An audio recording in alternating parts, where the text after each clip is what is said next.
Halo guys, selamat datang kembali di channelku. Kali ini kita akan membahas sisi episode selanjutnya. Apabila kalian suka dengan video ini, silahkan like, komen, dan subscribe. Oke, tanpa berbasa-basi, kita saksikan videonya. Cekidot. Oke, di sini terlihat Jenderal Langit Selatan yang sedang bahagia. Dia pun tertawa, Raja Siluman Kerbau ternyata adalah seorang wanita.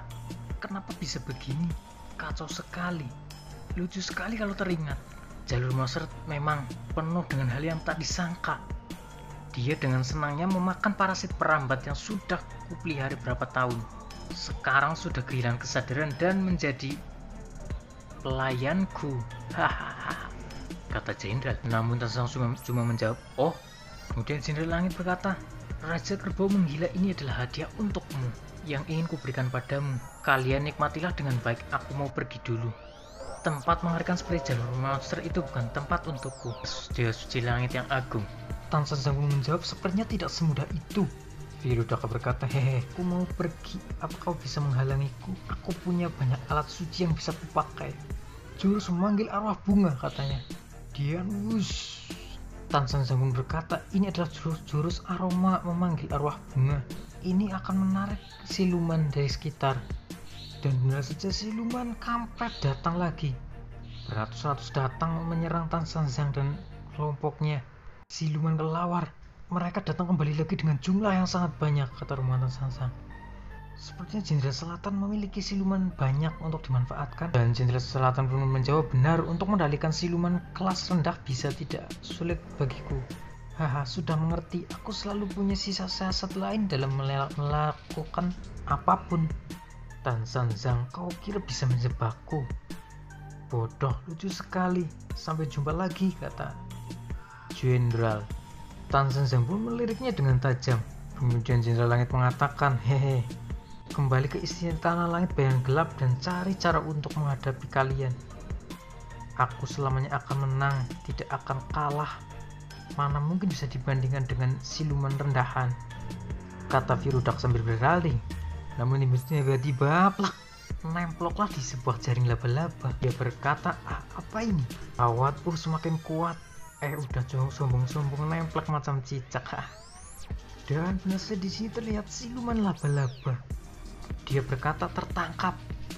Mangsa yang sangat lezat." Virudaka pun berkata, "Siluman dari mana?"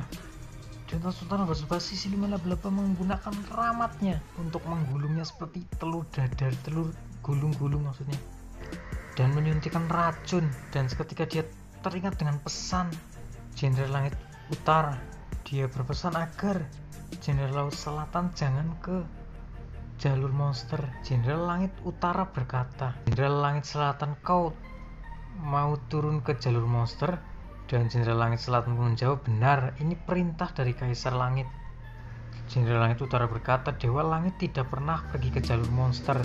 Namun Jenderal Langit Selatan mengatakan, "Itu pikiran yang kolot. Dengan kekuatan langit gelap tidak mampu berpikir terlalu banyak. Kaisar Langit juga ingin mencobanya, menyuruhku ke sana agar hanya awalnya saja maksudnya." Dewa Langit Utara berkata, "Jalur monster sangat berbahaya, sulit diprediksi." Kemudian Dewa Laut Selatan menjawab, "Tak kusangka. Jenderal Langit Utara, apa yang kau takutkan?"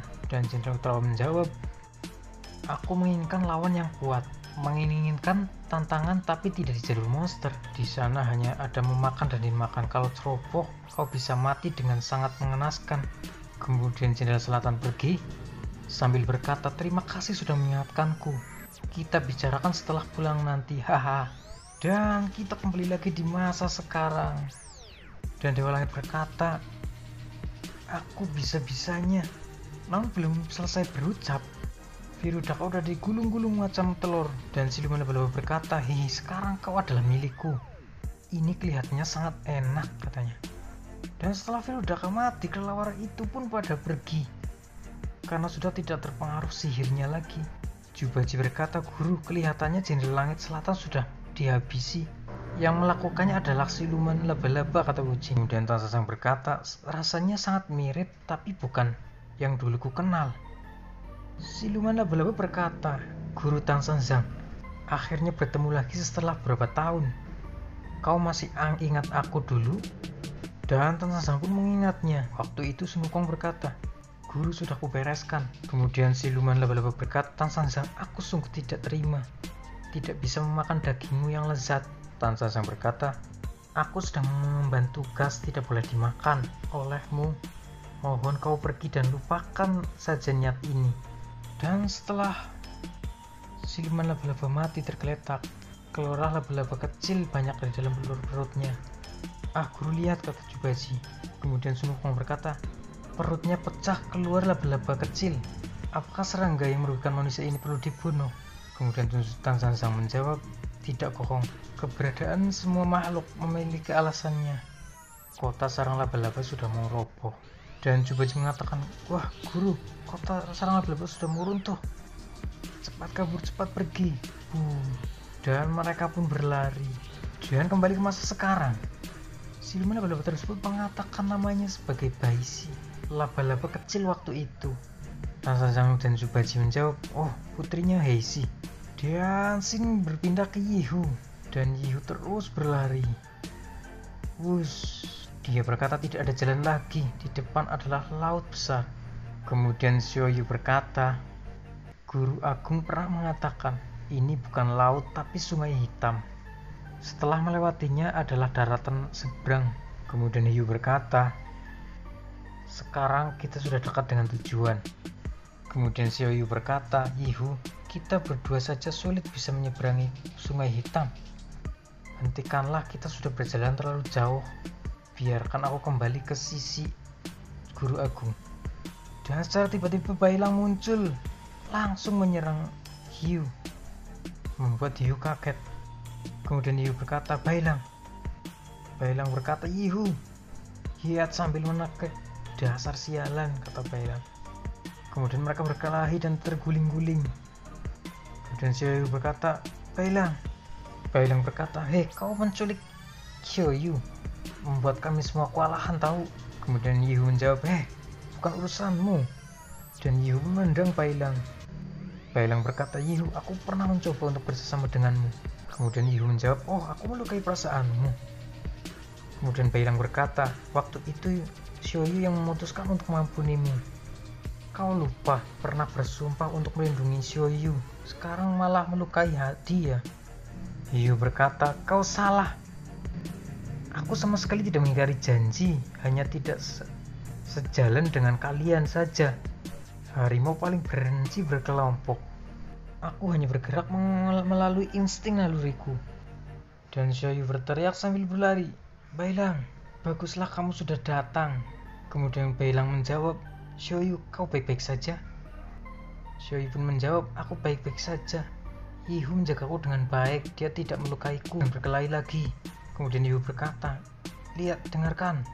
Xiaoyu memujiku. Bailang, tidak ada urusanmu di sini, pergilah.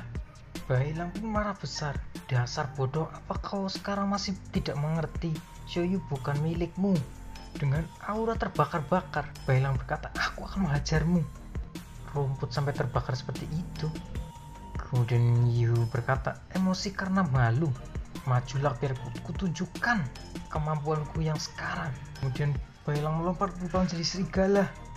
Dan Yihu berkata, lihat bagaimana aku mengalahkanmu. Bailang pun mengeluarkan jurusnya badai gigitan serigala. Yihu, rasakan ini. Dan seketika Yihu pun terkena jurusnya, sehingga membuat dia berdarah. Bailang berkata, Yihu, aku pernah mengalahkanmu di hutan angker. Bertarung demi Xiaoyu, aku tidak akan kalah padamu. Kemudian Yihu menjawab, berkelahi hari ini, aku tidak akan kalah.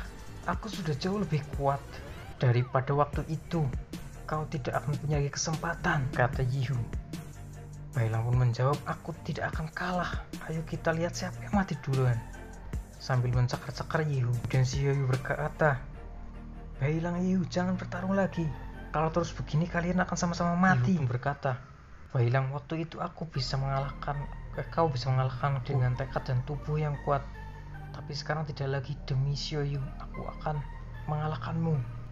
Dan Bailang pun dicekik. Kau tidak akan pernah menang dariku. Matilah, kata Yihu. Kemudian Xiaoyu berkata, Bailang, "Yuh, kalian tidak perlu melindungiku. Mengesalkan sekali. Aku bukan milik kalian. Mengerti? Aku bisa memutuskan sendiri. Mau bagaimanapun aku tidak mau kalian. Kalian pergi saja." Kemudian mereka pun berhenti bertarung. Yuh berkata, "Kau bilang berhenti, ya berhenti saja. Kalau itu maumu." Lagi pula dia juga tidak bisa mengalahkanku. Demi kau, aku akan mengampuninya. Kemudian Bailang berkata, "Kenapa aku tidak bisa mengalahkanmu?" Yehu pun menjawab, "Kalau tidak senang, lain kali kita bertarung lagi." Kemudian Bailang berkata dalam hatinya, kelihatannya dia memang tidak melakukan apapun kepada Xiaoyu. Xiaoyu percaya padanya. "Kalau begitu aku juga." Xiaoyu pun berkata, "Baguslah kalian berhenti. Dasar kalian bertarung demi aku, membuatku tidak enak." Dia tiba-tiba datang sesosok bayangan gelap di belakang Xiaoyu, tapi Xiaoyu tidak menyadarinya. Xiaoyu berkata, "Sekarang Bailang sudah datang, Yihu juga sudah menurut. Kita bisa bersama-sama seperti dulu. Memang paling menyenangkan." Dan kira-kira apa yang terjadi dengan Xiaoyu selanjutnya? Mari kita saksikan di episode selanjutnya. Apabila kalian penasaran dengan kelanjutannya, silakan like, komen, dan subscribe agar kalian tidak ketinggalan berita selanjutnya. Terima kasih.